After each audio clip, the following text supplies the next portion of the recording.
Bismillahirrahmanirrahim.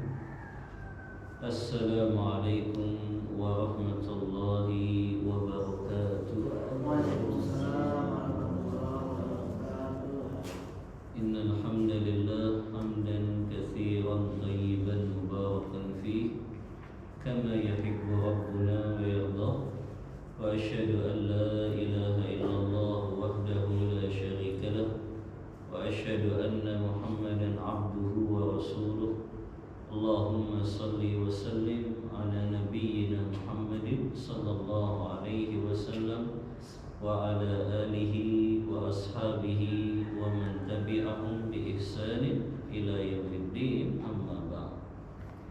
Ikhwani fillah rahimani wa rahimakumullah. Bapak-bapak yang dirahmati Allah Subhanahu wa taala, alhamdulillah di pagi hari ini dengan izin dan pertolongan dari Allah kita bisa melanjutkan kembali kajian rutin kita yang pada pagi hari ini kita akan membahas tentang babus siyam, bab yang berkaitan tentang puasa Ramadan.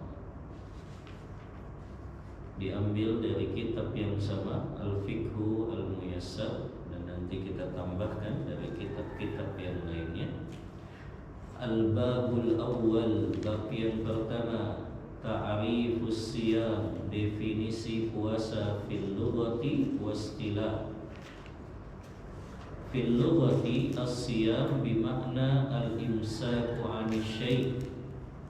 Puasa secara bahasa maknanya menahan diri dari sesuatu. Wa fi syar'i, adapun maknanya secara syariat, al-imsaku 'anil akli wasyurbi wasairil muftirati ma'an niyati min tulu'il fajris sadiqi ila ghurubisy syamsi. Adapun secara syariat makna puasa adalah menahan diri dari makan, dari minum, dari segala perkara yang membatalkan puasa, diiringi dengan niat. Yang niat itu niatnya ibadah kepada Allah. Dari mulai terbitnya fajar shadiq sampai terbenamnya matahari. Ini yang dimaksud dengan berpuasa, menahan diri dari segala perkara yang membatalkan puasa, diiringi dengan niat ibadah dari terbit fajar shadiq sampai terbenam matahari. Arkanuhu, rukun-rukunnya. Rukun puasa hanya ada dua saja. Yang pertama, al-imsaku 'anil muftirati min tulu'il fajri ila ghurubisy syamsi. Menahan diri dari perkara yang membatalkan puasa dari terbit fajar sampai terbenam matahari. Dalilnya firman Allah Ta'ala surah Al-Baqarah ayat 187. Allah berfirman, wa kulu washrabu hatta yatabayyana lakumul khaytul abyadu minal khaytil aswadi minal fajr.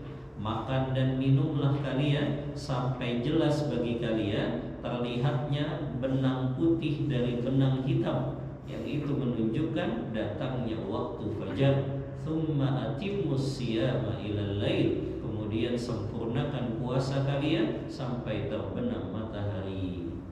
Ini rukun yang pertama. Yang kedua, rukun puasa adalah an-niyatu, harus ada niat. Orang yang berpuasa, dia berniat untuk puasa Ramadan. Kapan itu dimulainya? Dari malam sampai sebelum terbitnya fajar shadiq. Ini bedanya puasa wajib dengan puasa sunnah. Kalau puasa sunnah, kita niatnya setelah subuh, nggak masalah. Kita niatnya baru jam 9 pagi, walaupun kita selama kita belum makan dan minum, maka boleh. Tapi kalau puasa wajib nggak bisa. Dia niatnya harus dimulai dari malam hari sampai sebelum terbit fajar shadiq. Dalilnya apa? Nanti disampaikan. Dalilnya diantaranya hadis riwayat Bukhari, man lam yujmi'is siyam fala siyama lahu. Siapa yang tidak berniat puasa dari mulai malam sampai sebelum terbit fajar, maka tidak ada puasa baginya. Hadis ini maknanya untuk puasa wajib. Beda dengan puasa sunnah. Puasa sunnah boleh niatnya setelah sholat subuh atau baru di pagi hari. Sebagaimana hadis Aisyah, Rasulullah SAW pernah mendatangi beliau, kemudian berkata, apakah ada makanan wahai Aisyah? Maka Aisyah menjawab, tidak ada wahai Rasulullah. Maka Rasulullah berkata, idzan fa ana shaim. Kalau gitu aku puasa saja. Jadi Rasulullah kalau datang ke rumah Aisyah nanya ada makanan atau tidak, Aisyah jawab tidak ada, maka Rasulullah berpuasa. Alangkah bahagianya seorang istri punya suami kayak gini. Kalau nanya ada makanan nggak mah? Nggak ada. Kalau gitu ayah puasa saja. Ya, senang nggak istri kalau punya suami kayak gini? Ya. Ada makanan nggak Umi? Nggak ada Abi. Ya udah Abi puasa aja deh. Bahagia sekali istri yang punya suami kayak gini kan. Ya, jadi irit pembiayaan kehidupan kita. Baik, ini berkaitan dengan niat ya. Jadi dibedakan niat puasa wajib dengan niat puasa sunnah. Baru masuk masalah yang kedua, hukum puasa Ramadan. Para ulama sepakat Allah Ta'ala mewajibkan puasa di bulan Ramadan dan menjadikannya salah satu dari rukun-rukun Islam, sebagaimana firman Allah surah Al-Baqarah 183, ya ayyuhalladzina amanu kutiba alaikumus siyam kama kutiba alal ladzina min qablikum la'allakum tattaqun. Wahai orang-orang yang beriman, diwajibkan atas kalian berpuasa sebagaimana diwajibkan atas umat-umat sebelum kalian agar kalian bertakwa. Ayat ini menjelaskan wajibnya kita berpuasa. Adapun kita baru berpuasa kapan? Ketika melihat hilal bulan Ramadan. Ini yang biasanya selalu jadi polemik di awal penetapan Ramadan. Padahal jelas ini dalilnya, Allah memerintahkan faman syahida minkum syahra falyasum. Siapa yang menyaksikan hilal bulan Ramadan, maka dia wajib untuk berpuasa. Ya. Dalil yang kedua, hadis Rasulullah, Buniyal Islamu ala khamsin. Islam ini dibangun di atas 5 perkara. Syahadati an la ilaha illallah, bersaksi tidak ada sesembahan yang hak kecuali Allah. Wa anna Muhammad Rasulullah, sesungguhnya Muhammad adalah utusan Allah. Wa iqamis salat, mendirikan salat. Wa itaiz zakah, membayar zakat. Wa shaumi Ramadan, puasa di bulan Ramadan. Wa hajjil baiti man istata'a ilaihi sabila, berangkat haji ke Baitullah bagi yang mereka mampu menjalaninya. Maka dalil ini jelas wajibnya berpuasa di bulan Ramadan. Hanya ulama beda pendapat tentang mereka yang sengaja tidak puasa di bulan Ramadan. Apakah kewajiban mereka membayar, cukup mengqadha puasanya saja, atau mereka harus membayar kafarat juga? Jadi ulama beda pendapat. Orang yang sengaja nggak puasa di bulan Ramadan, apakah dia qadha saja puasanya di luar Ramadan, atau dia harus bayar kafarat juga? Ada 2 pendapat di kalangan ulama. Pendapat yang pertama mengatakan dia mengqadha puasanya dan juga membayar kafarat. Ini pendapatnya Imam Abu Hanifah rahimahullah. Kenapa beliau berdalil selain dia wajib mengqadha tapi dia juga bayar kafarat? Beliau mengkiaskan orang yang sengaja buka atau sengaja makan minum di bulan Ramadan itu sama dengan orang yang melakukan hubungan jima di siang hari bulan Ramadan. Apa titik temunya? Apa ilahnya? Ilahnya adalah sama-sama merusak kemuliaan bulan Ramadan. Jadi sama-sama merusak kemuliaan bulan Ramadan. Orang yang berjima di siang hari bulan Ramadan, kenapa dia harus bayar kafarat? Karena dia merusak kemuliaan Ramadan. Begitu juga orang yang makan dan minum sengaja di bulan Ramadan, sama. Dia dianggap merusak kemuliaan di bulan Ramadan, maka dia sama harus bayar kafarat juga. Apa kafaratnya? Orang yang melakukan hubungan suami istri di siang hari Ramadan, kafaratnya apa? Yang pertama kan, kalau dia mampu dia bebaskan budak. Budak sudah tidak ada ya di zaman kita. Yang kedua, siyamu syahraini mutatabi'ain. Dia berpuasa 2 bulan berturut-turut, enggak ada jedanya. Ini kan berat ini, ya. Sebulan Ramadan saja dia hubungan sama istrinya, apalagi 2 bulan. Ya. Kalau dia enggak mampu, baru yang ketiga, it'amu sittina miskina. Dia memberi makan kepada 60 orang miskin. Nah, kata Imam Abu Hanifah, orang yang sengaja makan dan minum di bulan Ramadan, dia enggak puasa tanpa ada uzur, dia sama hukumannya. Selain dia mengqadha puasanya di bulan lain, dia wajib bayar kafarat seperti orang yang berhubungan suami istri di siang hari bulan Ramadan. Ya. Ini pendapat yang pertama. Pendapat yang kedua, ini pendapatnya mayoritas ulama.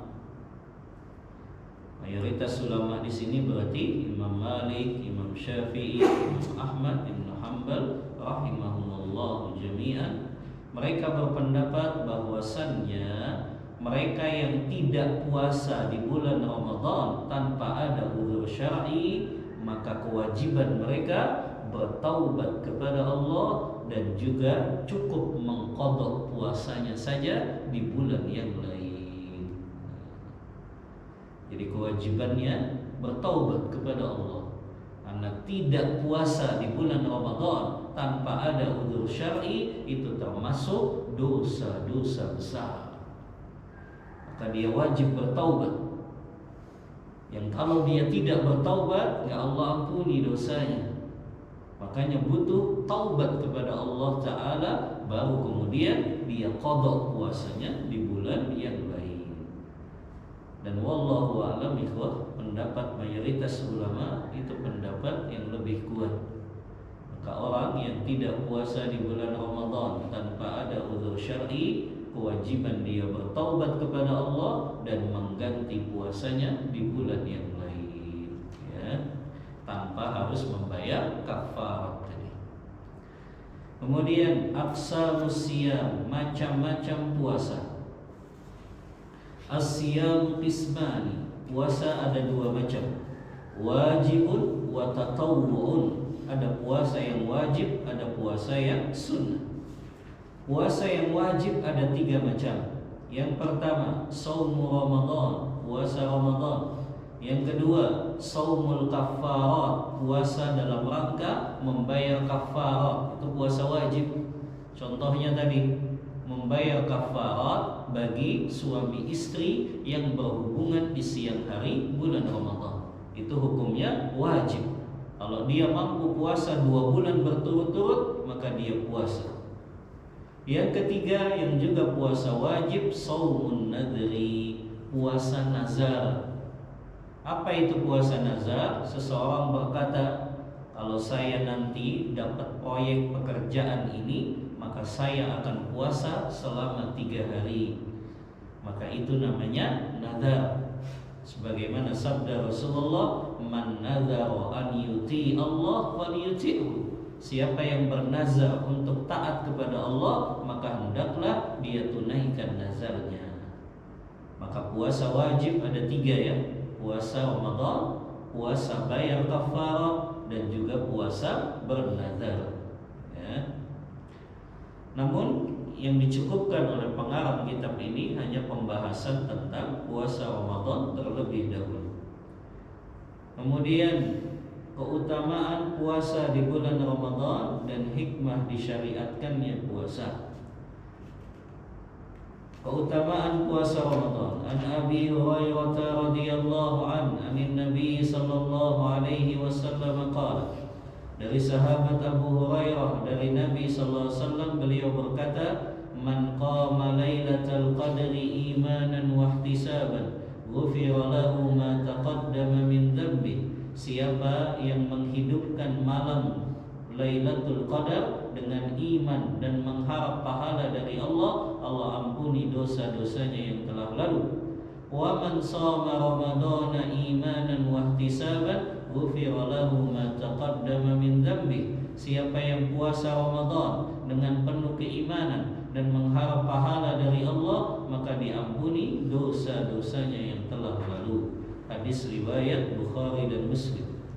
Dari sahabat Abu Hurairah juga, sesungguhnya Nabi sallallahu alaihi wasallam bersabda, "As-shalawatul khams," salat 5 waktu, "wal jumu'atu ila jum'ah," dari satu Jumat ke Jumat yang lain, "wa Ramadan ila Ramadan," dan dari satu Ramadan ke Ramadan berikutnya, "mukaffiratun lima bainahunna," maka menjadi penggugur dosa-dosanya, "majtanabatil kabair," selama ia menjauhi dosa-dosa besar.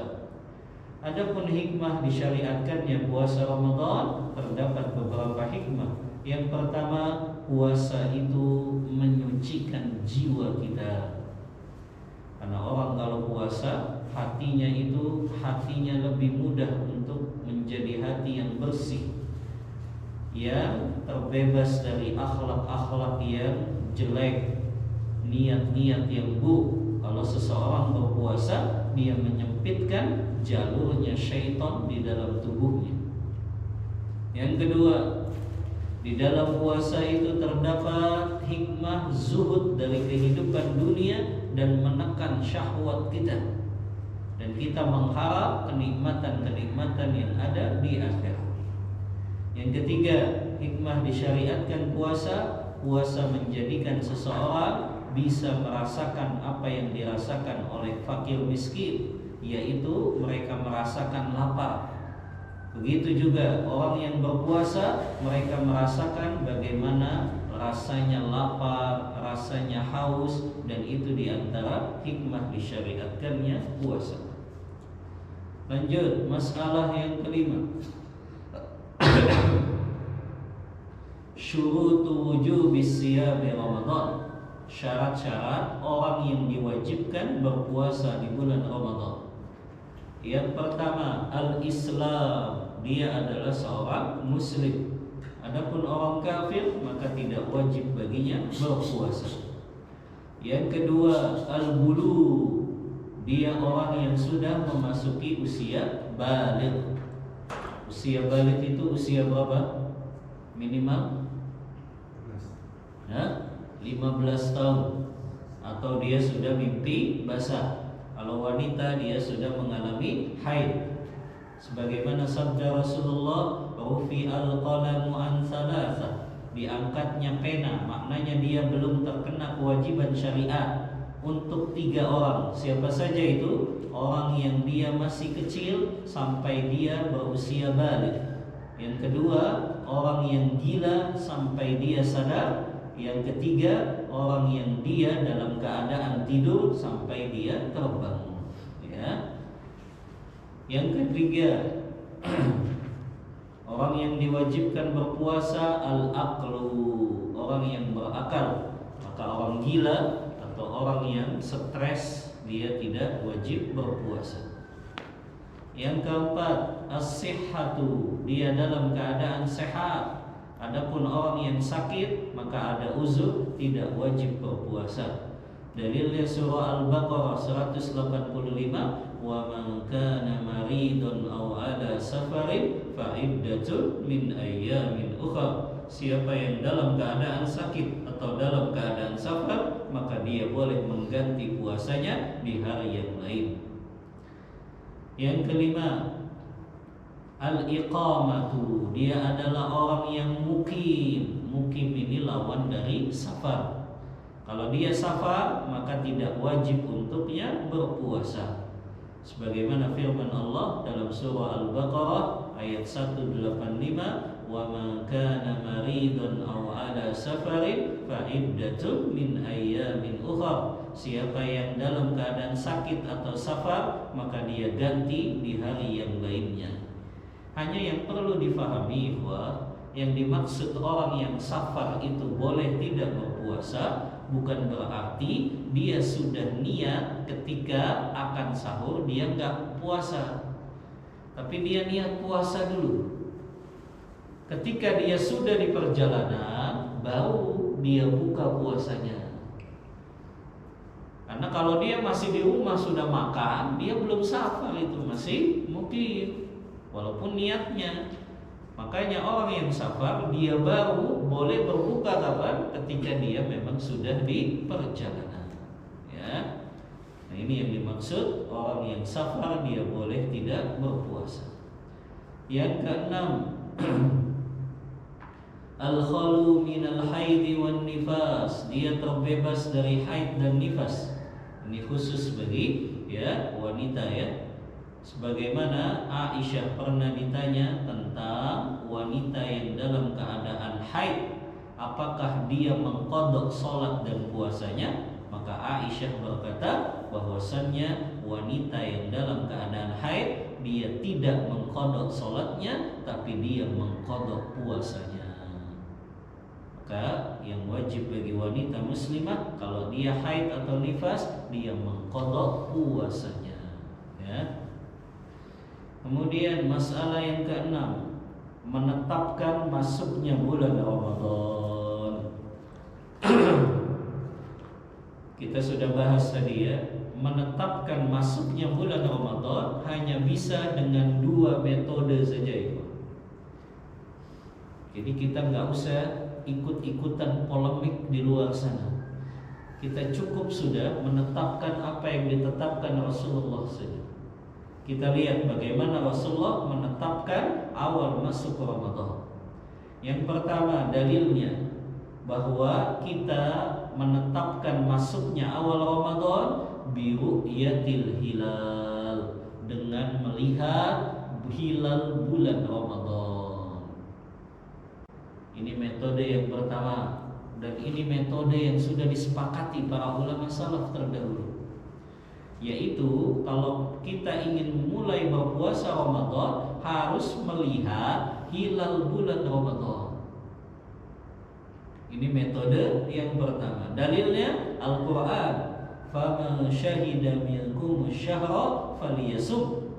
Barang siapa yang menyaksikan hilal bulan Ramadan, maka wajib dia berpuasa. Dalilnya dari hadis riwayat Bukhari dan Muslim. Rasulullah bersabda, idza ra'aitumuhu fasumu. Kalau kalian melihat hilal bulan Ramadan, maka berpuasalah. Maka ini jelas bahwasannya metode yang bisa ditempuh kalau mulai puasa Ramadan adalah dengan melihat hilal. Metode yang kedua, kalau kita ingin menetapkan masuknya awal Ramadan dengan cara menetapkan bulan Sya'ban sampai 30 hari. Itu apabila kondisi cuacanya mendung, hilal tidak terlihat. Maka metode yang kedua ini yang ditempuh dengan cara apa? Menetapkan bulan Sya'ban menjadi 30 hari. Karena asalnya kata Rasulullah, inna fi syahri tis'a, inna fi syahr, sesungguhnya dalam satu bulan itu tis'ata wa ishrina yauman, ada 29 hari. Fa in gumma alaikum, kalau kalian terhalang untuk melihat hilal, maka kalian menetapkan hari tersebut menjadi 30 hari. Begitu juga Ramadan. Kalau Ramadan hilalnya nggak terlihat, maka kita menetapkan bulan Sya'ban menjadi 30 hari. Nah, ini dua metode saja yang diajarkan Rasulullah. Adapun metode hisab yang dilakukan sebagian ormas di Indonesia, mereka menggunakan metode hisab, yaitu menghitung dengan ilmu falak. Ilmu falak itu ilmu perbintangan, astronomi. Mereka hitung, ya, akhirnya mereka tetapkan dengan hisab tersebut. Maka ini nggak dilakukan para ulama salaf terdahulu. Walaupun memang metode hisab ini bisa digunakan untuk memprediksi saja, tapi untuk menetapkan ya tidak bisa. Dan jangan antum katakan orang yang menggunakan hisab berarti itu lebih melek teknologi. Adapun orang yang masih pakai ru'yah melihat hilal itu orang yang ketinggalan teknologi. Ya, antum jangan berpikiran seperti itu. Ya, pemerintah yang menggunakan metode ru'yah, mereka pun menggunakan metode hisab. Hanya kriterianya yang berbeda. Ya. Pemerintah kita ya sebetulnya sudah mencari jalan tengah melalui Majelis Ulama Indonesia ya. Mereka mencari jalan tengah dengan menggunakan metode yang namanya imkanur ru'yah. Hilal itu ada kemungkinan bisa terlihat. Kapan itu? Kalau ternyata melalui metode hisab itu terlihatnya hilal di atas 2 derajat. Tapi kalau hilal itu belum terlihat di atas 2 derajat, maka dianggap hilal itu nggak akan bisa terlihat. Ya. Jadi pemerintah pun pakai metode hisab, tapi itu untuk memprediksi. Memprediksinya gimana? Kalau hilal sudah di atas 2 derajat terlihat dari hisab, maka itu baru kemungkinan hilal akan terlihat. Makanya sebagian ormas dia beda kriterianya dengan yang ditetapkan pemerintah. Dia mau bahwasannya pokoknya kalau hilal sudah terlihat di atas 0 derajat sampai 2 derajat ke atas, maka itu dianggap sudah terlihat hilal Ramadannya. Adapun pemerintah mengatakan kalau terlihatnya di bawah 2 derajat ya tidak dianggap. Nah, ini akhirnya perbedaan kriteria ini yang kita akhirnya nggak pernah mau bersama di dalam puasa Ramadan, sering bedanya ya. Begitu juga hari raya Idul Fitri, begitu juga hari raya Idul Adha ya. Makanya sebetulnya ormas ini harusnya mengikuti apa yang ditetapkan oleh pemerintah ya. Karena kenapa? Karena pemerintah sudah cari jalan tengah. Kita juga gunakan hisab kok, tapi kita beda kriteria saja ya. Karena sebagian ormas mereka maunya pokoknya kalau sudah di atas 0 derajat pokoknya sudah ditetapkan itu masuk Ramadan. Adapun pemerintah dari 0 derajat sampai 2 itu belum. Kapan ditetapkan masuk Ramadan? Kalau hilalnya sudah terlihat di atas 2 derajat ya. Nah, ini kenapa akhirnya sering berbeda ya. Ada juga sebagian kaum muslimin yang dia akhirnya bimbang ya. Puasanya akhirnya dia ikut yang belakangan, lebarannya ikut yang duluan ya. Kan memang begitu kalau orang Indonesia ya, carinya yang enak saja ya. Maka kita harus tetapkan sudah bahwa kita ikuti penetapan yang ditetapkan oleh pemerintah. Baik itu penetapan awal puasa Ramadan maupun penetapan hari raya Idul Fitri ataupun penetapan hari raya Idul Adha. Jadi kita nggak usah bingung ya. Kita sudah wajib mengikuti apa yang ditetapkan pemerintah. Berdasarkan hadis yang lain, Rasulullah bersabda dalam hadis riwayat Abu Daud, "Shaumukum yauma tasumun." Puasanya kalian puasa bersama pemimpin dan masyarakat kalian. "Wa fitrukum yauma tuftirun." berbukanya kalian, berhari rayanya kalian bersama dengan pemimpin kalian, bersama dengan manusia di antara kalian. Jadi nggak usah bimbang sudah itu. Kalau ada penetapan yang dilakukan ormas berbeda dengan pemerintah, nggak usah kita ikutin ormas tersebut, tapi kita ikutin penetapan yang ditetapkan pemerintah. Ya. Dan cuma di Indonesia itu ormas itu bisa menetapkan hari raya. Coba antum cari negara lain, nggak ada. Sampai Malaysia, tetangga kita. Malaysia itu kalau masalah hari raya dan Ramadan, nggak ada itu ormas yang menetapkan, pemerintah, dan semuanya harus tunduk. Ya, antum cari negara mana yang ormas bisa menetapkan hari raya dan juga puasa, kecuali di Indonesia saja. Ya, Malaysia tetangga kita nggak ada, tetap pemerintah pokoknya yang netapin puasa dan hari raya. Apalagi di Saudi sudah jelas ya, yang menetapkan pemerintah. Dan kita bersyukur kepada Allah bahwasannya Padang Arafah nggak ada di Indonesia. Antum bayangin Padang Arafah ada di Indonesia. Waktu wukuf menurut ormas beda dengan waktu wukuf menurut pemerintah. Orang dari luar negeri juga bingung ini, kok wukufnya ada dua.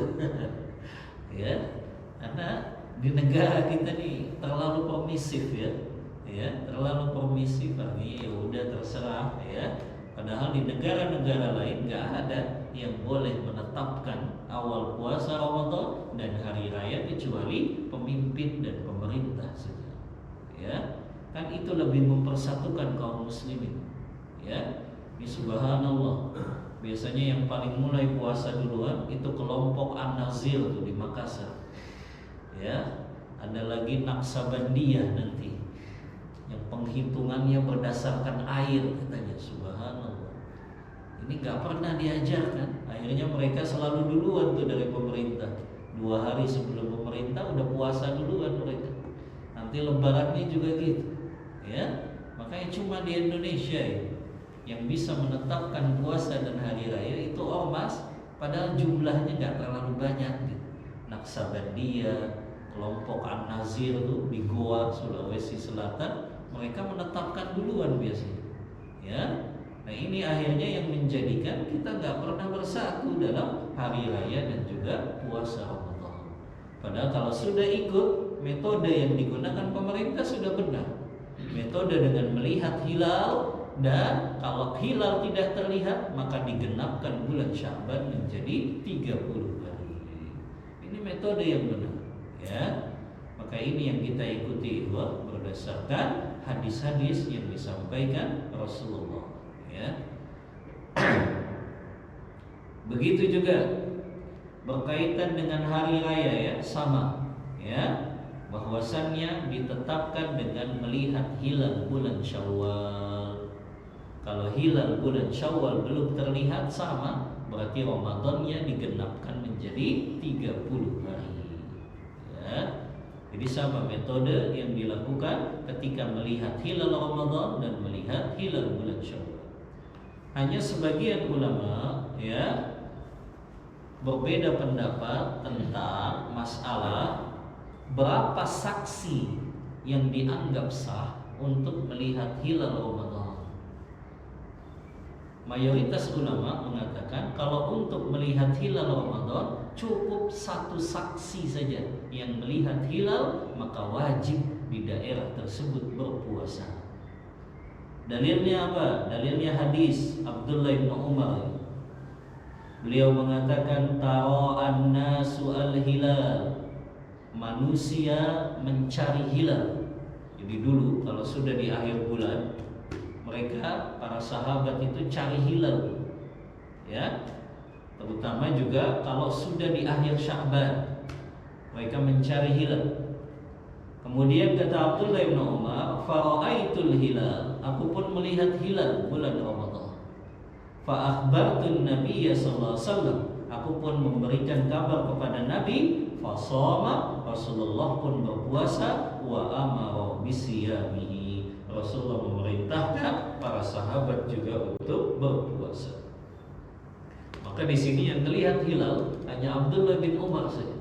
Satu orang yang adil, maka itu cukup bagi negeri tersebut untuk berpuasa. Adapun untuk melihat hilal bulan Syawal, ya, maka pendapat yang lebih kuat, pendapat mayoritas ulama, kalau hilal Syawal harus minimal 2 orang saksi yang adil. Jadi kalau Ramadan melihat hilal, syaratnya saksinya cuma 1 saksi yang adil. Tapi kalau hilal bulan Syawal itu harus dengan 2 saksi yang adil. Ya. Nah, ulama juga beda pendapat, ikhwah. Apakah kalau hilal Ramadan sudah terlihat di suatu negeri, maka negeri kaum muslimin yang lain juga wajib berpuasa? Nah, ini masalah yang juga diperselisihkan. Pendapat mayoritas ulama, mereka mengatakan apabila di suatu negeri sudah terlihat hilal bulan Ramadan dan di negeri lain belum terlihat, maka yang wajib berpuasa hanya yang melihat hilal Ramadan tersebut. Makanya kan ini yang kita praktekkan. Kalau di Saudi sudah terlihat hilal Ramadan, di Indonesia belum terlihat, maka kita belum wajib berpuasa. Ada sebagian yang bertanya, itu kan Saudi waktunya belakangan dari kita, kok dia bisa melihat hilal duluan? Iya tidak? Sekarang jam berapa? Jam 6. Di Saudi jam berapa sekarang? Jam 2. Duluan kita kan secara jam. Perbedaan 4 jam kita dengan Saudi. Ya. Tapi kenapa kok tiap ya menetapkan hilal Ramadan atau hilal Syawal kok Saudi duluan? Padahal secara waktu ya kita duluan. Nah, ini yang harus difahami ya. Perhitungan melihat hilal, perhitungan waktu itu didasarkan kepada melihat bulan. Jadi bukan masalah dulu-duluan waktunya. Dan kenapa kok Saudi bisa duluan melihat hilal? Karena mereka adanya di paling barat, ikhwah, dari Indonesia. Indonesia ini kan di timur.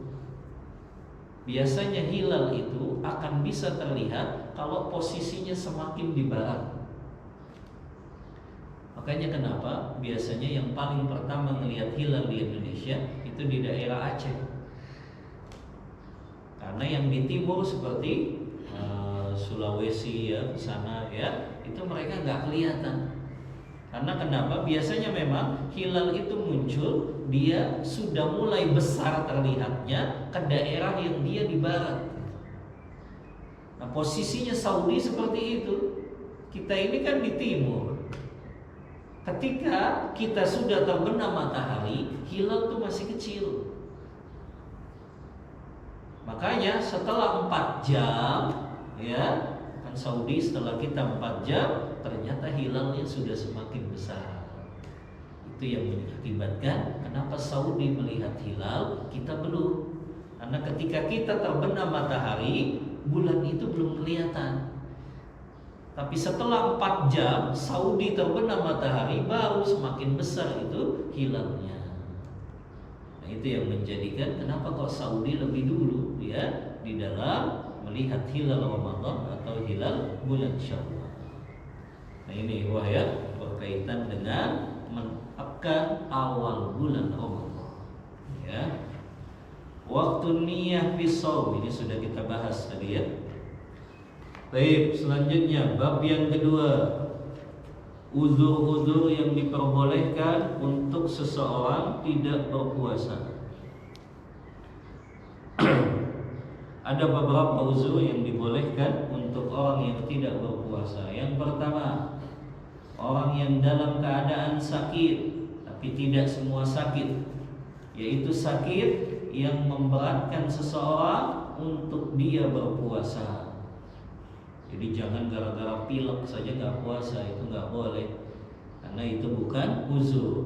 Ya, sakit yang memang menjadikan dia memang betul-betul nggak kuat untuk berpuasa, itu baru diperbolehkan. Dalilnya tadi surah Al-Baqarah ayat 184. Wa ma kana minkum maridun aw ala safar fa iddatun min ayyamin ukhra. ya. Kemudian juga orang yang dalam keadaan safar, dia juga boleh untuk tidak berpuasa. Nah, dua golongan ini cukup dia mengqadha puasanya saja di bulan yang lain, ya. Untuk golongan yang seperti ini. Yang ketiga dan keempat, al-haid wan nifas. Perempuan yang haid dan nifas sama. Perempuan yang haid dan nifas cukup dia mengqadha puasanya saja di luar Ramadan. Yang keempat, al-hamal wa radha, wanita hamil dan menyusui. Wanita hamil dan menyusui ini yang ulama beda pendapat. Apakah dia cukup mengqadha puasanya saja atau dia membayar fidyah saja? Wanita hamil dan menyusui ada 3 pendapat. Pendapat yang pertama, cukup dia mengqadha puasanya saja. Jadi dia ganti saja puasanya di luar Ramadan. Ini pendapatnya Imam Abu Hanifah, ya. Pendapatnya Imam Malik, Imam Syafi'i, ya, dan salah satu riwayat Imam Ahmad, mereka mengatakan wanita hamil dan menyusui dia wajib mengqadha puasanya dan juga wajib membayar membayar fidyah, ya. Jadi pendapat kedua mengatakan selain dia qadha, dia bayar fidyah. Ini pendapatnya Imam Syafi'i, Imam Malik, ya. Adapun pendapat yang ketiga, ini pendapatnya mayoritas para sahabat, Abdullah bin Abbas, Abdullah bin Zubair, Abdullah bin Umar. Mereka mengatakan wanita hamil dan menyusui cukup mereka membayar fidyah saja. Mereka berdalil dengan firman Allah surah Al-Baqarah ayat 184 itu, wa 'alal ladzina yutiqunahu fidyatun ta'amu miskin. Mereka yang tidak mampu untuk berpuasa, mereka memasukkannya di sini adalah wanita hamil dan menyusui, karena dikiaskan kepada laki-laki atau perempuan yang sudah lanjut usia. Sama tuh, wanita atau laki-laki yang lanjut usia, dia kan gak wajib berpuasa, cukup dia membayar fidyah saja. Sama dengan tadi, wanita hamil dan menyusui, dia cukup membayar fidyah saja. Dan ini pendapat mayoritas para sahabat. Dan wallahu a'lam bishawab, ana lebih condong, lebih menguatkan pendapat yang ketiga, cukup dia membayar fidyah saja bagi wanita hamil dan menyusui. Dia beri makan 1 orang miskin dari setiap hari yang ditinggalkan dia tidak berpuasa. Kenapa ini pendapat yang lebih kuat, Ikhwah? Karena ini lebih memudahkan.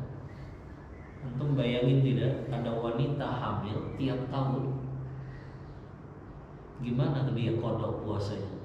Sementara dia nyusuin terus, maka itu memberatkan. Maka pendapat yang ketiga itu lebih memudahkan bagi wanita muslimah, dia tetap bisa membayar dengan cara membayar fidyah saja, ya. Ini tentang orang yang dibolehkan tidak berpuasa. Kemudian muftiratus shaim, yang membatalkan puasa. Yang membatalkan puasa, yang pertama al-aqlu awisyurbu amdan, makan dan minum secara sengaja. Tadi ya, ulama sepakat kalau dia sengaja maka dia batal puasanya. Adapun kalau dia lupa, maka ulama pun sepakat dia tidak batal puasanya. Dalilnya hadis Rasulullah riwayat Bukhari dan Muslim, man nasiya wa huwa shaim, siapa yang lupa padahal dia puasa, fa akala aw syariba, dia makan atau minum, falyutimma shaumahu, maka hendaknya dia sempurnakan puasanya, karena itu Allah yang memberikan makan dan minumnya. Maka ulama sepakat itu, kalau lupanya makan dan minum, walaupun sudah makan 2 piring tetap aja nggak batal, selama memang betul-betul lupa, ya. Yang kedua, al-jima, yang membatalkan puasa adalah berhubungan jima suami istri. Apa yang dimaksud jima? Ihwa, bertemunya dua kemaluan suami istri. Jadi sampai kepalanya hilang, itu baru namanya jima. Ya. Maka tadi sudah kita sebutkan, orang yang dia melakukan hubungan jima, kewajiban dia menurut mayoritas ulama membayar kafarat saja, tidak perlu mengqadha puasanya. Jadi cukup dia kewajibannya apa? Bayar kafarat. Apa kafaratnya? Tadi ya, kalau dia mampu puasa 2 bulan berturut-turut. Kalau dia tidak mampu, maka cukup dia memberikan makan kepada 60 orang miskin. Ya, ini kafaratnya. Kemudian yang dibahas oleh para ulama, yang bayar kafarat suaminya saja atau istrinya juga. Nah, ini ulama pun beda pendapat. Tapi pendapat mayoritas para ulama, dua-duanya wajib bayar kafarat, baik suaminya maupun istrinya. Ya, walaupun memang hadisnya bicara ini suaminya yang disuruh bayar kafarat, tapi mayoritas ulama mengatakan tetap istrinya juga dia wajib membayar kafarat.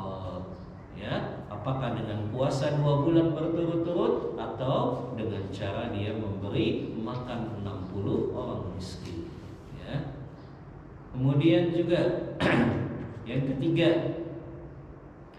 at-taqayyu'u amdan, muntah dengan sengaja. Apa maksudnya muntah dengan sengaja? Dia masukkan jari tangannya ke bagian tenggorokannya, dia korek-korek supaya keluar. Nah, itu baru batal. Adapun orang mabok naik mobil akhirnya dia muntah, dia naik kereta mabok, maka itu nggak batal puasanya, karena itu tidak dalam keadaan sengaja. Ya, karena dalilnya jelas. Rasulullah bersabda dalam hadis Abu Dawud, man dzara'ahul qai' falaysa 'alaihi qada'. Siapa yang muntah tidak dengan sengaja, maka tidak ada qada baginya.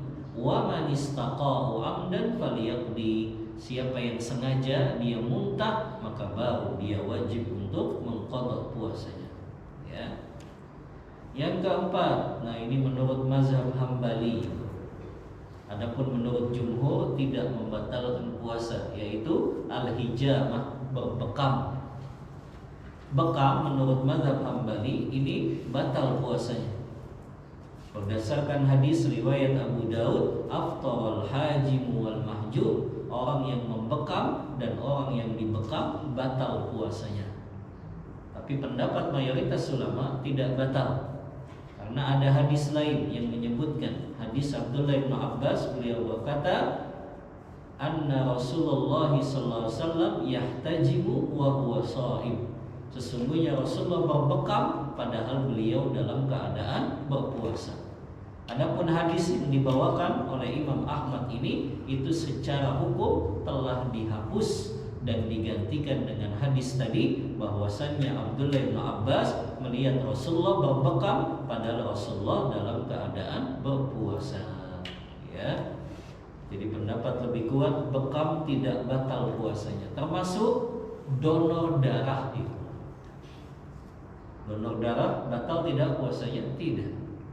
Ya, karena sama mengeluarkan darah dengan syarat, kata ulama, orang yang mendonorkan darah tersebut tidak menjadi lemah dan lemas. Kalau orang yang donor itu malah akan menjadi lemah dan lemas, maka tidak diperbolehkan mendonorkan darahnya. Ya. Kemudian yang kelima, wujud damil haid wan nifas, keluarnya darah haid dan nifas. Awalnya wanita itu berpuasa, ketika tiba-tiba keluar, maka itu membatalkan puasanya. Yang keenam, niyatul fitri, seseorang berniat untuk buka puasa, itu batal puasanya. Kalau orang berniat di siang hari, saya mau makan aja, maka itu sudah batal. Ya, menurut pendapat mayoritas para ulama. Yang ketujuh, ar-riddatu, yaitu murtad dari agama Islam. Ini perkara-perkara yang membatalkan puasa. Ya. Adapun sunnah-sunnah puasa ya, kita agak cepat. Yang pertama, as-sahur. Pastikan kita jaga sahur kita. Karena Rasulullah bersabda, tasahharu fa inna fis sahuri barakah. Sahurlah kalian karena di waktu sahur itu waktu yang penuh keberkahan. Sebaik-baik sahur diakhirkan. Jadi jangan sahur kok jam 1. Itu mah makan malam yang tertunda. Sahur jam 2, ya. Sunnahnya sahur itu diakhirkan. Bahkan lihat ini hadisnya Zaid bin Sabit. Beliau berkata, "Tasahharna ma'a Rasulullah sallallahu alaihi wasallam." Kami pernah sahur bersama Rasulullah. Tsumma qumna ila shalah. Kemudian kami mendirikan salat subuh. Qultu, kata Anas bin Malik, aku bertanya kepada Zaid bin Sabit, "Kam kana qadrun ma bainahuma?" Berapa jaraknya sahurnya Rasulullah dengan azan subuh? Berapa jaraknya sahurnya Rasulullah dengan azan subuh? Apa jawabannya Zaid? Qadra khamsina ayat. Jaraknya sekitar bacaan Al-Quran 50 ayat saja. Bacaan Al-Quran 50 ayat. Tidak terlalu cepat, tidak terlalu lambat. Berapa menit kira-kira? Paling 15 sampai 20 menit. Itu jarak sahurnya Rasulullah. Ya. Walaupun mungkin beda, Rasulullah kan sahurnya kurma dengan air saja. Kalau bapak-bapak mungkin harus nasi 1 piring gitu ya, kayaknya agak lama ya. Tapi tetap ya, sahur yang paling baik diakhirkan. Di antara faidahnya kata ulama, kalau dia mengakhirkan sahur, setelah sahur nggak ada waktu berleha-leha lagi. Coba sahurnya jam 2, setengah 3 udah selesai. Akhirnya tidur dulu lah, kebablasan, nggak sholat subuh berjamaah. Coba kalau sahurnya diakhirkan, ya sudah tuh setengah jam sebelum azan dia baru sahur, nggak ada leha-leha lagi. Setelah sahur sudah dia siap-siap untuk berangkat sholat subuh ke masjid. Ya, ini diantara faedahnya. Kenapa kita disunnahkan mengakhirkan sahur? Ya, yang kedua. Sudah ini yang kedua. Yang ketiga, ta'jilul fitr, menyegerakan berbuka puasa. Maka jangan tunda-tunda.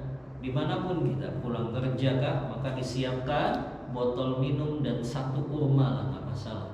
Kita bawa di motor, kita bawa di mobil, supaya dimanapun kita jalan, kalau sudah azan maghrib sudah kita berhenti dulu, batalkan puasa kita. Rasulullah bersabda, la yazalun nasi bi khairin ma'ajjalul fitr. Manusia senantiasa berada dalam kebaikan selama mereka menyegerakan berbukanya. Yang keempat, al-iftaru ala rutaba. Mereka buka puasa dengan kurma.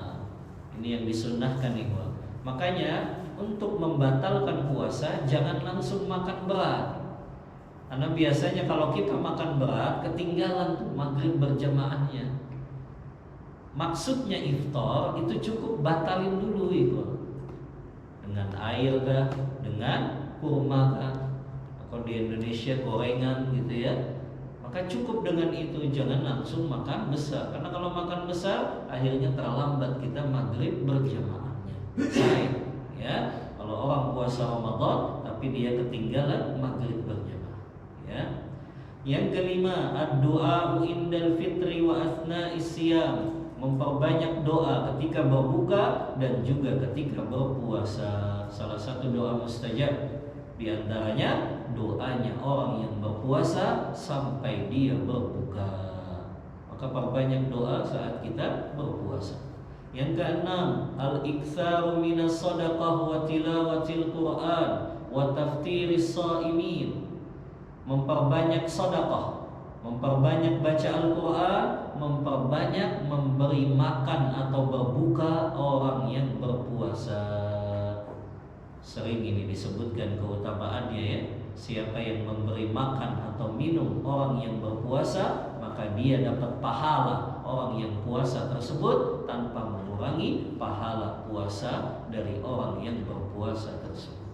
Bayangin nih, antum nyumbang aqua gelas saja ke masjid, yang di situ ada buka puasa bersama. Aqua gelas isinya ada berapa? 48. Hah? 48.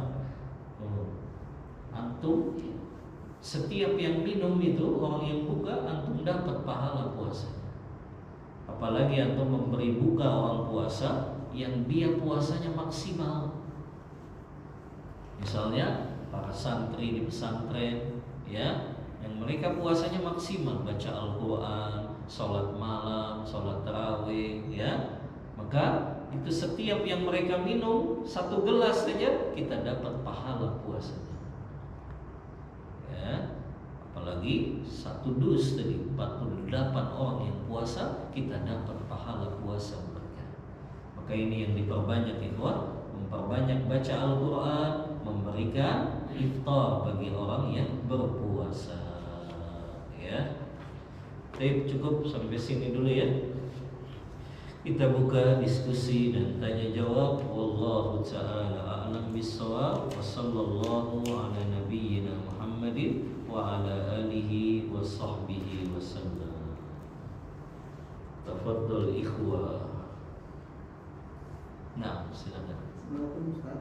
Assalamualaikum. Di tempat kami di kampung beberapa 60 tahun yang lalu ya, itu pernah kejadian dalam hal lebaran Ustaz. Itu saksi dari NU yang di daerah kami itu ceritanya saksi sudah melihat hilal gitu. Namun kesaksiannya nggak diterima pemerintah sehingga akhirnya kiainya lah memerintahkan untuk warganya berlebaran lebih dahulu pada pemerintah. Oh gitu. Iya, jadi karena saksinya yang disumpah itu sudah menyaksikan, tapi kesaksiannya nggak diterima oleh pemerintah. Itu bagaimana Ustaz ya? Seperti itu. Kemudian yang kedua, ketika di saat safar Ustaz, misalnya karena pulang kampung dan macet gitu ya, itu sering timbul keraguan ini buka aja atau berpuasa gitu. Gimana? Keraguan itu Ustaz. Ragu-ragu antara buka aja puasa gitu. Nah, kemudian udah di perjalanan itu. Perjalanan tapi akhirnya puasa aja gitu. Tapi ada anggota keluarga lain mulai berbuka gitu. Nah, itu berpuasa dengan keraguan itu gimana saja? Baik. Iya, jazakallahu khairan. Pertanyaan yang bermanfaat. Yang pertama tadi ya, berkaitan dengan saksi yang sudah melihat hilal dan ternyata kesaksiannya tidak diterima ya. Allahu a'lam. Anda nggak tahu apa sebabnya itu kesaksiannya tidak diterima ya. Tapi memang pemerintah kita sepertinya juga menetapkan bahwa yang melihat hilal Ramadan itu dianggap sah kalau yang melihatnya minimal 2 orang ya. Jadi minimal 2 orang saksi yang adil ya. Maka Anda nggak tahu kenapa tadi ditolak. Bisa jadi kalau misalnya yang lain memang nggak ada yang melihat hilal, sementara dia saja yang melihat hilal, itu dianggap ditolak sama pemerintah karena dianggap itu hilalnya hilal yang palsu mungkin ya. Makanya pemerintah sepertinya menetapkan minimal tetap 2 orang saksi untuk menyaksikan hilal ya. Tapi wallahu a'lam tetap harusnya kalau memang pemerintah tidak menetapkan, ya sudah, kita ikuti ketetapan pemerintah saja. Kita ini kan rakyat gampang. Kalau pemerintah salah dalam menetapkan, pemerintah yang nanggung dosanya. Kita kan tinggal ngikutin saja ya. Dibanding tadi akhirnya kiainya yang nyuruh, udah pokoknya kita puasa atau lebaran biarin, kita nggak ikut pemerintah, dia tanggung itu dosanya kalau dia salah. Maka yang lebih aman kita ikut pemerintah. Karena kalau kita benar alhamdulillah, kalau salah pun kita nggak dapat dosa, yang dosa yaitu pemerintah. Maka kewajiban kita berpuasa dan berhari raya bersama pemerintah saja. Ya, ini pendapat yang lebih kuat sudah. Kita nggak terombang-ambing mengikuti segala keputusan pemerintah kita. Yang kedua berkaitan dengan tadi ya, keraguan-raguan ketika safar, saya buka atau tetap puasa. Selama antum nggak ada niat untuk berbuka, maka tidak batal puasanya. Kecuali antum ada niat, saya buka aja lah, nah itu sudah batal puasanya. Ya, tapi selama antum cuma ragu tadi, saya puasa apa buka ya, nah itu tidak membatalkan puasa, antum teruskan, berarti tetap sah puasanya. Ya, karena tadi yang membatalkan puasa kalau ada niat untuk berbuka saja. Allahu ta'ala a'lam bis-shawab. Tafadhol. Kalau seandainya malam itu tadi kan harusnya niat di malam ya. Kalau lupa gimana tuh? Apa bisa diatasi dengan niat untuk di awal Ramadan itu untuk puasa selama sebulan? 1 bulan. Iya. Memang ada pendapat sebagian ulama yang mencukupkan niatnya di awal malam Ramadan saja untuk 1 bulan. Ya, itu pendapatnya Imam Ahmad memang seperti itu. Tapi mayoritas ulama berpendapat tetap setiap malam kita harus memperbaharui niat kita. Ya. Jadi waktu niatnya dari malam ya, atau tadi sebelum fajar shadiq terbit. Jadi sebelum subuh. Kalau lupa, lupakan perkara yang dimaafkan. Sebetulnya ketika kita sahur itu kan kita sudah niat. Ya, ketika kita bangun sahur itu sudah niat bahwa kita akan puasa. Jadi niat itu nggak perlu dilafazkan ya. Kayak di negeri kita kan banyaknya dilafazin. Nawaitu shauma ghadin ya. Itu nggak ada riwayat dari Rasulullah sahabat mereka melafazkan niat seperti itu. Tapi cukup mereka makan sahur itu sudah niat untuk berpuasa pada hari tersebut. Jadi cukup niat itu ketika kita sahur kita niat ya bahwa kita sahur ini dalam rangka untuk berpuasa di hari tersebut. Adapun kalau dia lupa maka dimaafkan. Ketika dia ingat, tadi saya belum niat, maka tinggal niat saja. Ya, walaupun tadi sudah lewat subuh, nggak apa-apa, namanya lupa. Lupa itu dimaafkan dalam syariat kita. Ya, wallahu ta'ala a'lam bis-shawab. Ada lagi ikhwah. Nah, yang bilang tadi harus melihat dengan mata atau bisa pakai alat atau bagaimana? Yang zaman Rasul dulu mungkin pakai mata saja. iya. Jadi itu yang dipakai sampai sekarang juga. Enggak. Kalau sekarang kan di pemerintah kita pun menggunakan teleskop gitu ya. Makanya kan di beberapa tempat seperti di Cakung gitu ya biasanya. Kalau di Bandung tuh di Bosya itu ya kan disebar di beberapa titik yang memang hilal itu kemungkinan akan terlihat. Sama mereka gunain teleskop kan. Yang jelas harus melihat pakai mata aja gitu. Iya, kan teleskop juga pakai mata. Ya betul. Iya. Karena nggak dihitung kayak sebagian ormas yang lain gitu ya. Nggak karena hitungan saja gitu. Oh, karena iya. Nggak dihitung saja peredaran itu. Itu sebagian ormas mereka hanya menggunakan metode hisab saja, tapi mereka nggak melihat ru'yahnya. Pokoknya kalau hisab mereka, hisab itu kan sebetulnya prediksi. Tanggal sekian, bulan sekian, ini hilal sudah terlihat di atas 0 derajat menurut mereka. Makanya mereka langsung menetapkan kan di kalender, oh ini sudah masuk berarti Ramadan. Sementara pemerintah kita enggak, ya. Pemerintah baru menetapkan hilal Ramadan itu dan kita puasa Ramadan kalau tadi hilalnya terlihat di atas 2 derajat. Maka selama kriteria ini gak disatukan, kita akan terus beda. Ya, kita akan terus beda. Makanya kriterianya harus disatukan. Ya, selama nggak disatukan sudah akan terus beda. Ya, makanya ketua LAPAN itu, lembaga antariksa Nusantara itu, siapa namanya, Thomas Jamaluddin, ya, itu memberikan solusi. Kata beliau, ya, pemerintah juga menggunakan metode hisab dan ormas juga menggunakan metode hisab. Maka sebetulnya tinggal disatukan kriterianya saja. Ya. Jadi jangan saling egois. Kalau memang ingin menyatukan, ya sudah, tinggal menyatukan kriterianya saja. Contoh misalnya, pokoknya minimal 2 derajat, nggak usah di atas 2 derajat. Minimal 2 derajat sudah terlihat, ya sudah, itu sudah dianggap terlihat hilal Ramadan atau hari rayanya. Ya, selama kriterianya nggak disatukan, susah itu kita untuk bareng puasa atau untuk bareng lebarannya. Wallahu ta'ala a'lam bishawab.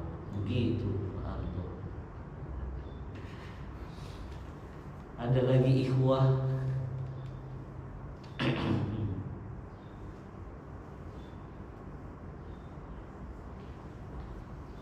Ada? Nah, silakan. Kalau untuk itikaf itu biasanya kita zikir aja tuh baca. Oh, amalan-amalan itikaf, ya. Amalan itikaf banyak. Dan yang paling dianjurkan adalah memperbanyak sholat ketika itikaf, sholat sunnah. Ya, sholat sunnah kan bisa kita perbanyak. Ya, ketika kita berada di masjid, atau yang kedua baca Al-Quran. Ya, dan itu yang disibukkan Rasul. Kalau beliau itikaf, ya, beliau memperbanyak baca Al-Quran, memperbanyak sholat sunnah, memperbanyak doa, istighfar, zikir, banyak, ya, yang bisa kita lakukan. Nah, yang bagus kita lebih variatif, ya. Kadang kan bosan kan kalau di masjid, ya, apalagi 10 hari, ya, terakhir di bulan Ramadan, kita di masjid saja misalnya. Maka yang bisa kita lakukan, kalau bisa lebih variatif ibadahnya, ya. Jadi kalau memang agak jenuh baca Al-Quran, maka pindah, misalnya baca buku-buku agama, ya. Kalau jenuh baca, maka sholat, ya. Kalau sholat sudah agak lelah, baru kita zikir saja. Jadi variatif ketika kita melaksanakan i'tikaf, ya. Dan i'tikaf diperbolehkan di masjid yang ulama memang beda pendapat. Ada sebagian yang mengatakan harus di masjid jami yang di situ digunakan sholat Jumat. Tapi sebagian ulama membolehkan masjid walaupun tidak digunakan sholat Jumat, tapi digunakan sholat 5 waktu, maka dia boleh dipakai untuk i'tikaf. Ya, di masjid yang dia digunakan sholat 5 waktu itu sudah cukup. Dia bisa dijadikan sebagai tempat untuk i'tikaf.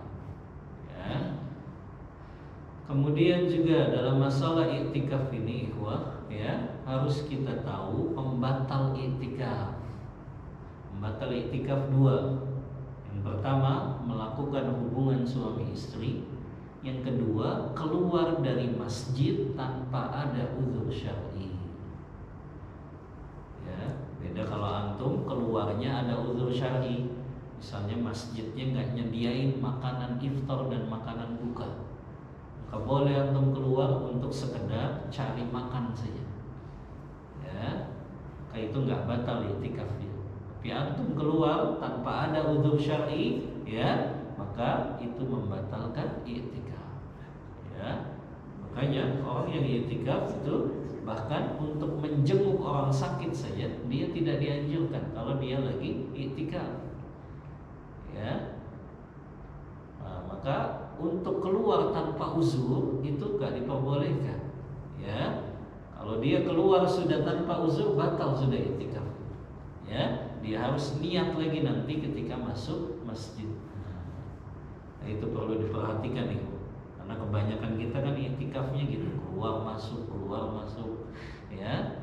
Padahal i'tikaf yang dilakukan Rasulullah itu masuk malam 21 Ramadan, Rasulullah masuk masjid, keluarnya nanti setelah sholat Idul Fitri di lapangan, baru beliau pulang ke rumahnya. Itu i'tikaf yang benar tuh kayak gitu ya, 10 hari benar-benar di masjid ya. Saya kan kerja Ustaz, ya nggak apa-apa, antum pergi dari masjid pulang ke masjid gitu ya, pergi berangkat dari masjid ya, berangkat kerja, nanti pulang kerja ke masjid lagi. Masuk i'tikaf dulu. Hah? Kenapa? Kan ada kamar mandi ya, nyuci ya, bisa dicicil atau tinggal di laundry saja ya, suruh panggil tukang laundrynya ke sini ngambil pakaian, sudah gampang lah. Di zaman kita lebih gampang ya. Dulu Rasulullah gitu i'tikafnya, masuk malam 21 Ramadan, keluar habis sholat Idul Fitri di lapangan, baru beliau pulang kepada istri-istri beliau ya. Wallahu ta'ala a'lam bissawab. Mau bantal boleh Ustaz? Hah? Mau bantal. Mau bantal boleh, mau kasur boleh. Iya. Ya, enggak ada larangan. Ya. Ya. Bikin kemah-kemah di pojok boleh. Dulu ada i'tikaf gitu, ya. Jadi ada yang bawa kasur, bawa bantal, kemudian dia bikin kelambu gitu, ya. Nah, itu tempat dia untuk baca Quran, nggak, kalau capek dia tidur gitu. Jadi boleh bawa kasur, bantal, ya. Tapi di pojok-pojok, jangan di tengah sini kan dipakai sholat. Ya, di pojok-pojok masjid boleh membuat tempat-tempat untuk tidur atau kasur-kasur lipat ya, yang lebih mudah. Ya, jadi boleh untuk bawa kasur ke masjid untuk i'tikaf. Wallahu a'lam bishawab. Ketika itu berarti Rasul di masjid itu satu, kalau siang juga Apa? waktu jam. Enggak. Kalau Rasulullah 10 hari terakhir memang sudah ke aktivitas dunia sudah. Beliau sudah fokus di masjid saja. Ya. Ada juga sebagian ikhwah gitu, yang dia kalau sudah 10 hari terakhir Ramadan dia ambil cuti. Ya. Dia ambil cuti ya, 10 hari terakhir sudah. Dia nggak kerja sampai nanti Lebaran. Ya. Jadi dia korbanin cuti-cuti di hari-hari lain dia nggak pernah ambil. Pokoknya dia cutinya kapan? Pas 10 hari terakhir Ramadan. Subhanallah. Dia korbanin tuh ya, di hari-hari lain demi dapat cuti 10 hari terakhir Ramadan. Ya. Nah ini memang persiapan kita ini kadang mepet kalau untuk Ramadan. Ya, harusnya dari jauh-jauh hari. Makanya ulama salaf kan 6 bulan sebelum Ramadan mereka sudah berdoa minta dipertemukan Ramadan. Makanya persiapannya maksimal. Ada sebagian ulama salaf kalau masuk bulan Sya'ban mereka sudah tutup tokonya. Tutup tokonya sudah bulan Sya'ban, nggak jualan lagi. Mereka fokus sudah untuk ya persiapan di bulan Ramadan. Ya. Persiapan mereka begitu matang ya kalau ingin masuk bulan Ramadan. Ya, karena mereka tahu keagungan bulan Ramadan ini, makanya mereka persiapannya begitu matang. Ya. Wallahu ta'ala a'lam bishawab. Ada lagi ikhwah? Cukup? Baik, kita cukupkan pembahasan kita tentang fikih Ramadan. Semoga Allah Ta'ala mempertemukan kita dengan bulan Ramadan, dan Allah berikan kita hidayah taufik untuk maksimal ibadah di bulan Ramadan, dan kita keluar dari bulan Ramadan dalam keadaan dosa-dosa kita diampuni oleh Allah Ta'ala. Amin, Allahumma amin. Mohon maaf bila ada kata-kata yang kurang berkenan. Wassallallahu ala nabiyyina Muhammadin wa ala alihi wa sahbihi wasallam. Kita tutup kajian kita membaca doa kafaratul majlis. Subhanakallahumma wa bihamdika asyhadu an la ilaha illa